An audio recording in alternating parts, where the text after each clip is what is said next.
Today, we're going to talk about a habit that is so common, but spiritually, it is incredibly damaging.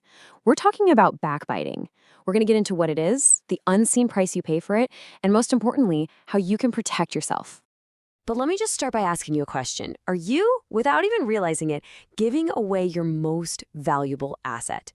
And no, I'm not talking about your money or your time. This is something way more precious, something you worked your entire life to build up.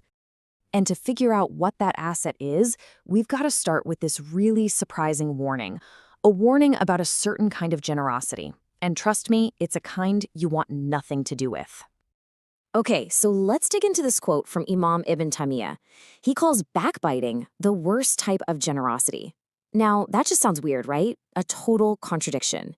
How on earth can something so toxic be described as generous? Well, that's the whole catch, isn't it? It's a gift you never meant to give. You are, in a very real spiritual sense, handing over your most valuable assets, your good deeds, to the very person you're talking down. It's like a form of spiritual self-sabotage. So what is this thing that causes such a disastrous transfer of spiritual wealth? Let's get a really clear definition. And the sources we're looking at use some incredibly vivid imagery to paint a picture of it. They call it a feast of slander. In Islam, it's called ghibah, and it's pretty straightforward. It's saying something about someone behind their back that they wouldn't like. But to show you just how serious it is, the imagery used is absolutely shocking. It's compared to the gruesome act of eating the flesh of your own dead brother. Yeah, it's a gut punch of a metaphor, for a reason. It's meant to show you the true ugliness of what's happening. And this brings us to a really stark warning from the writer Abu Ismail. He starts with this: do not sit with those who tear into the flesh of the absent. See, that little pause is everything. The people being talked about, they aren't there. They can't defend themselves. They're completely vulnerable.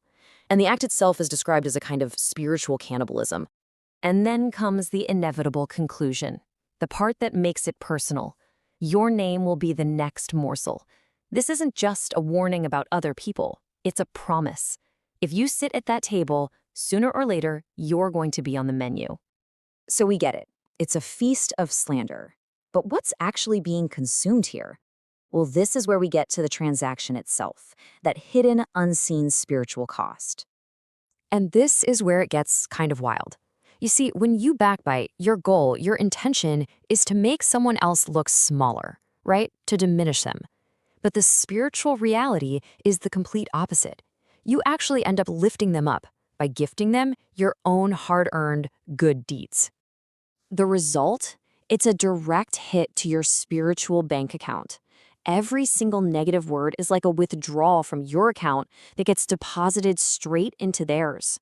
You are literally making yourself spiritually poorer while making the person you wanted to hurt spiritually richer. Okay, so knowing how dangerous this is, how do you protect yourself? How do you put up a shield to stop this from happening to your good deeds? Well, thankfully, the guidance on this is super clear and really direct. It's basically a simple 3-step action plan. The absolute moment you hear that first whisker, the second a conversation starts to turn and tear someone down, that's your cue. You don't engage, you don't argue, you don't even listen. You just get up and you leave. That physical act of walking away is your spiritual shield. Because really, that's what it all comes down to, a choice. You have to refuse to participate, refuse to listen, refuse to feed on slander. Because if you stick around, you're basically taking a seat at the feast.